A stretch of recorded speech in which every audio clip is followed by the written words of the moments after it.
Hello, everybody. Welcome to my weird, wonderful world. And today it marks the 50th anniversary of this album here by Black Sabbath called Sabotage. So this is exactly 50 years old today, to this day. But before I get to that, I just want to briefly mention and give a quick review of this weekend I've been listening to nothing but Ozzy. So I've been listening to Scream and I've been listening to Black Rain. I played this 3 times. I played this 3 times. Um, of course, a couple of times in the headphones because you need to listen to albums in the headphones. Absolutely. I particularly liked for this the Almighty Dollar. I love the whole arrangement. I love even on this how heavy it is. It's a pretty heavy album. Like especially the first track of Let It Die. That's as that's as heavy as Ozzy pretty much ever got in some sense that I know of. I still have to listen to some of the other Ozzy albums that I don't have. There's only 3 I don't have. I have that list here somewhere, but I'm not going to get into it. Just wanted to say, yeah, I'm happy to get these. There's nothing wrong with any Ozzy album. I love all his solo albums that I own so far. I love all that stuff with Black Sabbath. There's yeah, Ozzy.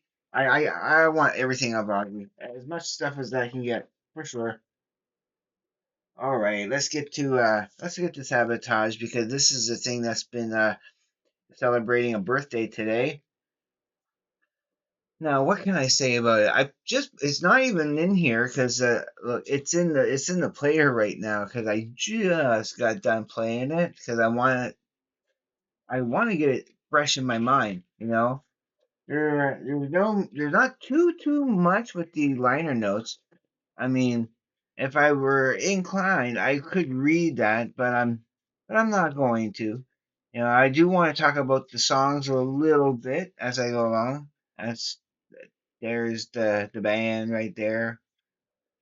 And yeah, okay, let's first talk about that insane cover. Now, from what I understood, is not what they originally intended, okay? They're all supposed to be wearing black. They're all supposed to be wearing black suits. They were supposed to be in a dungeon, okay? Instead, they set up in a small studio.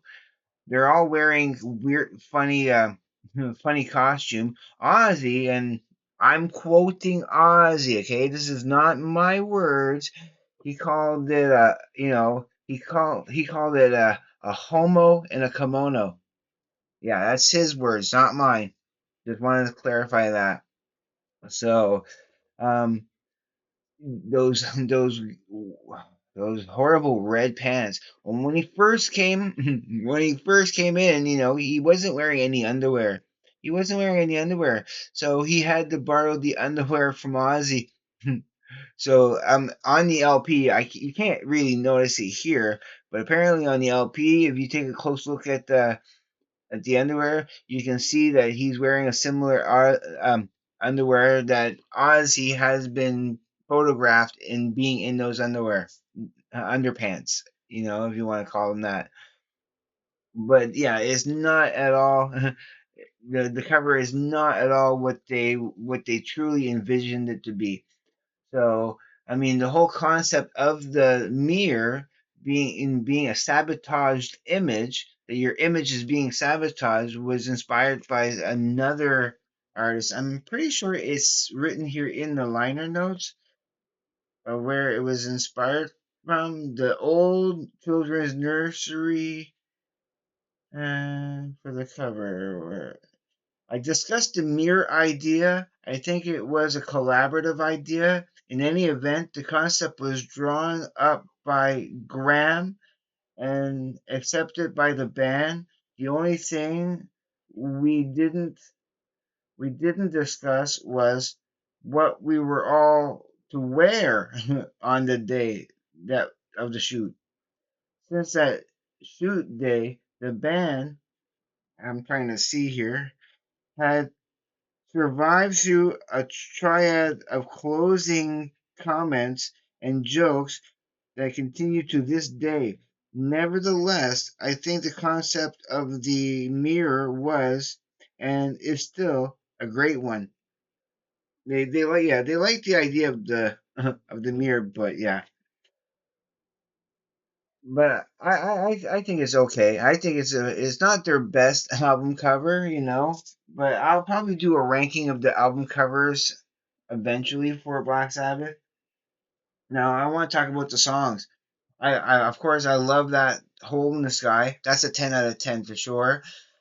Now you can't really dog on Don't Start, even though it's just a tiny little, you know, uh, mood a mood setter for the next song of Symptoms of the Universe because it sets up Symptoms of the Universe superbly. You know, yeah, it doesn't have any Ozzy singing on it. It's only about a minute long, but I think yeah, you can't really knock it for what it is, and yeah, it sets up everything well.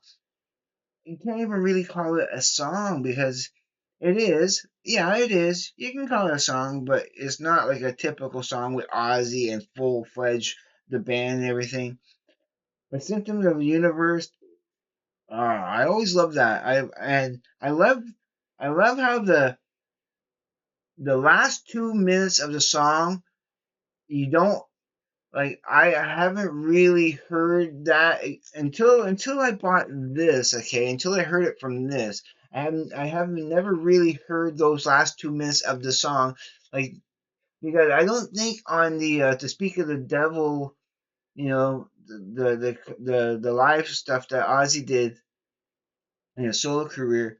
I don't think in that version on Speak of the Devil, yeah, the Symptoms of the Universe doesn't have that last 2 minutes that it does on here.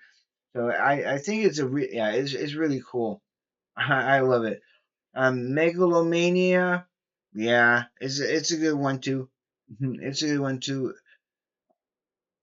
Yeah, what a way to end. Yeah, it's I think it's a superb way of ending off the off of what would have been side one. Then you turn it over, and Thrill of It All starts side two, which has somewhat of an AC/DC feel. You can almost hear them channeling Angus Young at the time because he was just a fresh start. Come by 1975, yeah, AC/DC would have been just getting a little bit of attention and could be influenced by Angus Young a little bit, but probably not. It probably just coincidence. I would say it's probably coincidence, but Thrill of It All. Now, the whole also a part of the reason why the album is called Sabotage, right? Because apparently Thrill of It All, that song, they had recorded it one time before, but David Harris, who was one of the a tape a tape operator, he accidentally taped over the first the first take of Thrill of It All, so they had to redo the whole thing. So hence they were calling David Harris a saboteur. If you look at the liner notes for the album, it says the title, in David Harris, tape operator and saboteur. And so that was one of the first inspirations for calling it Sabotage. And then of course when they called it Sabotage, they thought of the idea from that painting. Is it a painting? No, it's a photo of a man, in front of a mirror, and but his reflection is turned away from him. So you see, two, well, pretty much like the back cover like that. You see, the reflection's not looking at them, but facing in the same direction. So they were inspired by that, but yeah, but originally it came from It came from David Harris. Now, superstars. What can I say about superstars? Now, it's okay. It's okay. I know that when Ozzy when they were doing that with the choir and everything, okay, and they were inspired by somebody else for sure to do that. Do what does it take away from the album? I don't think so. I don't think so. I think it is what it is, and it's still pretty cool. But yeah, Ozzy, of course, walking in, seeing the choir and everything, and thought it's not the same. It's not the right studio. He thought for sure he walked into the wrong studio and then promptly just walked right back out.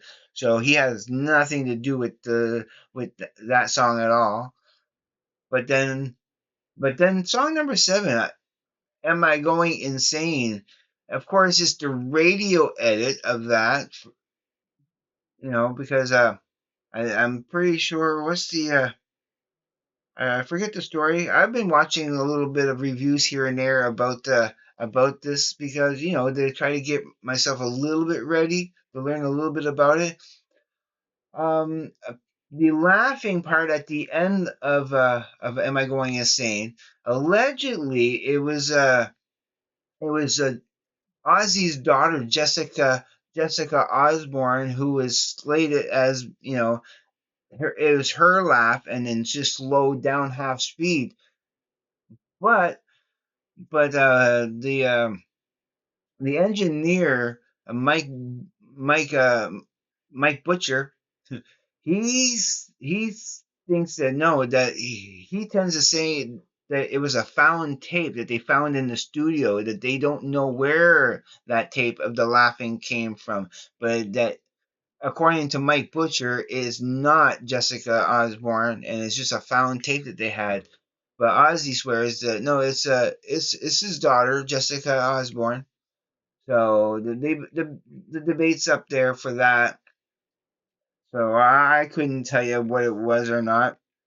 But and let's get to the last song, which is arguably the most progressive song that they have at this point. It's Black Sabbath's most progressive song by far, and the song is written mostly by Ozzy. It was written in well, they were having some problems with their former manager Patrick Meehan, yeah, Patrick Meehan, and that song is pretty much but of course, even though it's written by, and you can hear the anger that Ozzy is singing in this song, you know. But at least the song ends on a positive note. There's still a little bit of a light at the end of the tunnel at the end of the song. But yeah, when you listen to those lyrics, it's all about it's all about their lawsuit with Patrick Meehan, and that.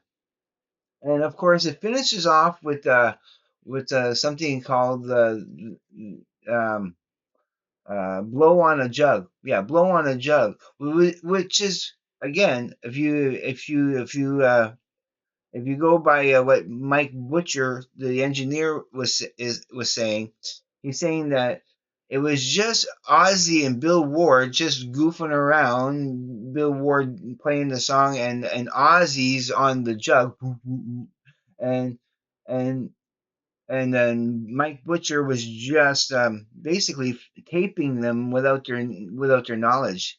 So as Bill Ward was on the piano and singing just singing just this bar tune or something that Ozzy and Bill just would just randomly sing anyway on the bus here and there, and not just amuse themselves. And then yeah, so it was. But again, there are other rumors saying that it was because of when they met Mongo Jerry. Mongo Jerry was a big thing with the whole jug thing, and they kind of wanted to compete with the Mongo Jerry and his jug playing. So yeah, I played this. I played this morning in the headphones, and I just played it again out loud in the stereo. Just because I had to play it twice. I had to play it again just to be fresh on it. So I love it. Now, before I let you go, there's just one last little news I wanna share with you. I have been watching. I'm going to be doing tomorrow. Tomorrow, I'll be doing a movie, well, actually, two movie reviews. I might include a third one in there because I have reviewed one of their movies about 6 months ago. It had to be at least the end of December, early July, where I reviewed one of their animated movies. I don't want to spoil who I'm talking about, but it was suggested by Larry Graves that I watch these movies. They're free to watch on YouTube and super high quality, superb sound because I'm watching them in the headphones. These movies. And I should be taking more notes because I wasn't I wasn't expecting it to be the movies to be so entertaining and in such a way that they're so quotable. They're they're These movies were filmed in the '60s. They involve probably the most famous band of the '60s, so you can probably guess what I'm talking about. But yeah, I already had watched one before, 6 7 months ago, and I gave a review of it back then, but I'll review it again. And then I watched another one uh, a couple of days ago. I still need to watch another one, and I'll be doing that tonight after I come back from work. But yeah, the one I watched a couple of nights ago, I thoroughly enjoyed it. The whole plot, all the lines of it, So I'll give a movie review of those movies, and yeah, tomorrow I'll have it all written down and prepared for you guys so I can give you a proper review of it. But you'll see what I'm talking about. But yeah, I am done with this episode. And okay, everybody, so as usual, if you make it to the end of my videos, do me a favor, if you could leave a green heart so I know that you watch my videos all the way to the end. I just want to kind of, just have a good idea of because the algorithm doesn't always tell me if people are watching, how many people or who is watching it all the way to the end. So I would appreciate that. If you're new to my channel, please consider subscribing because I will love you forever and greatly appreciate it. Don't be afraid to hit the like button. Leave me comments because I love hearing from you. I do my best to get to everybody's comment as much as I can. And all right then, I'm going to let you go. Everybody, please be safe. Take care. I will see you on the flip side. And please, everybody, just have a great day, evening, morning, night, or afternoon, wherever you may be. Peace, everybody.